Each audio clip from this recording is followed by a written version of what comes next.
Hi, I'm Simon Miraudo, and today I'm chatting with DJ Tom Loud, the man behind Hot Dub Time Machine. Hi, Tom. Hello. Tell me, where did the idea for Hot Dub Time Machine come from?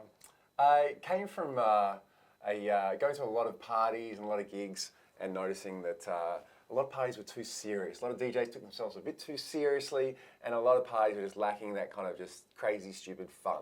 So I wanted to make a party that was different, and I wanted to make a party that was just fun and just about good music and dancing. And I was also doing video DJing. I've been DJing with videos for a while, and I used to kind of do mashups and stuff like that. But I decided I wanted to use that video technology to tell a story and make a time machine. So I made Hot Dub. That's one. Well, your show plays music in strict chronological order. Strict, which I noticed on the website. I noticed that. It's strict. We are sticking to this order. Strict, but it should be in quote marks. But strict. But that was interesting. But what was interesting to me is that it starts at 1954 up until today. Mm-hmm. Why 1954? What happened in 1953 that you were like, no, we can start a year later? Rock Around the Clock was released in 1954. And then I was looking for when I was putting the show together for the first time, I was looking for a start point, and Rock Around the Clock tells the whole story, the whole show in one song. And I love 1954. It just sounds so abstract and random. I like it. Did you ever toy around with the idea of jumping around when you were sort of conceiving this? Did you think, we'll start in 54, we'll jump to 87, we'll go back and forth? Or did you immediately know, no, I want to go from 54 up until today? I've started to realise this might be the one good idea I ever had in my whole life. The chronological thing, it works so well. And then that's what every other DJ does, kind of jump around between times and things like that. But the chronological order thing, it just creates this natural build and natural momentum throughout the night that means that things escalate and become more intense throughout the show. Were you surprised that fans do kind of stick along for that whole journey, that they do hang in there for the 50s and 60s to the songs that they're probably more familiar with? I think that's one of the things that Hot Dub does. It has you know when it's going to finish, and you know how long there is. If you're up to 1984, you can go, you know what I mean? Sure. Realise there's another 31 years or something to go. People hang around to the end. It's like when you sing a band and go, is he going to finish now? Is that his last song? You know when it's my last song because we're in 2015. What are some of the songs that you know when this one plays, everyone goes off? What are your reliable standards? Every single song. That's what I do. Okay. But now when I started out, it was kind of more like a music documentary, and I tried to really make sure that I represented each force of music as it evolved through pop and stuff. But now over the years of doing so many gigs and putting on parties, I just try to make every single song awesome and huge. So it's a collection of the biggest bangers. But I guess and if they don't hit that hard, then I don't play them. Do you cycle songs out periodically to keep yourself entertained? Is the version that you're touring around today different from the one you initially started?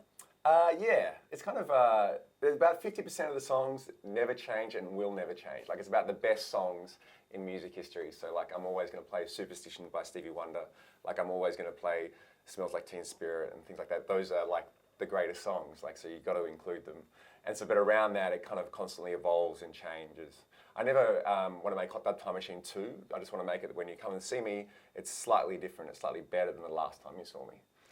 At the moment, in your current lineup, and even just today, is there a favourite song from the set? One that you go, I can't wait till we get to that one. I mean, it's all great. We've agreed. Yeah. All the songs are great. Yeah. Is there one where you go, I'm psyched to play this again? Oh man, really, I can't choose between my children. They are I really. The thing that's my rule. I only play music that I love, and because on stage I rock out and go pretty crazy, and that's a whole part of the whole show. But you can't fake that. I'm not going to play a song I don't like. Favorite songs at the moment, I think I'm really enjoying Porter Robinson Language. It's a kind of a 2012 song. It's so huge and awesome. I used to play Sweet Nothing by Calvin Harris in that little bit where you're just after a massive dance tune to kind of begin the run to the finish. But now Porter Robinson, is such a good tune. Okay, so I think it's fair to say you're something of a music historian. You've definitely gone through the eras. You know your music from each individual year. Sure. Do you think you can say with some certainty, okay, 1989 wasn't a great year for music. Is there a specific year or era or stretch of time you thought, oh look, there's still some great tunes, but for the most part we weren't really spoiled for choice? No, man, never. It's like there's always good music being made, and I think it's a thing that like once you get past a certain age, you start to think that like music stopped being awesome. No, it didn't. You just got old. Like my dad like refuses to believe that there's any good music made after 1969. Like he thinks Led Zeppelin are kind of new and a bit weird. He likes the Beatles, Stones, and Janis Joplin, and it's like, some of the rock and roll that's being made now is just as good. Like a lot of people my age, like they reckon the mid-90s is where like good music stopped being made. I said, no, that's just because you finished school then. So yeah, good music's always being made. What is the strangest place you think you've played? Because I've noticed that you've played rooftop cinemas, you've played a vast variety of venues. Is there one place that you turned up and thought, okay, this is going to be interesting? I think those stories often like the same as my worst gig stories, because like often like the best possible gigs, you walk in, there's a stage, there's a PA, there's screens, lights, like great. Like a nightclub, a venue like that, it's just all right, this is going to go right. But when you walk in and see something different, like I did a roller disco in Manchester like 3 years ago, and who roller skates? Who knows how to roller skate? Sure. Like, it was like a uni gig. And so there was just like, and the kind of people like looking around the corner, and you're only allowed on the dance floor if you wore roller skates. So there's like 3 people skating and like about 200 people kind of standing by the doorway going, can we come in? And they're saying no. So they were held against their will to roller yeah. skate. And actually, you just reminded me, I think the craziest place I did was before I started doing Hot the Time Machine, but I went to Burning Man Festival in America. Right. And I DJ'd at the roller disco at Burning Man, which is in the middle of the desert, and kind of this handmade hippie extravaganza. That was the craziest gig I've ever done, probably. Oh, well, congrats on the tour and thanks for joining us. My pleasure. Thank you. Hey guys, if you enjoyed that video, click here to subscribe to our YouTube channel or find more of our stuff at studentedge.com.au.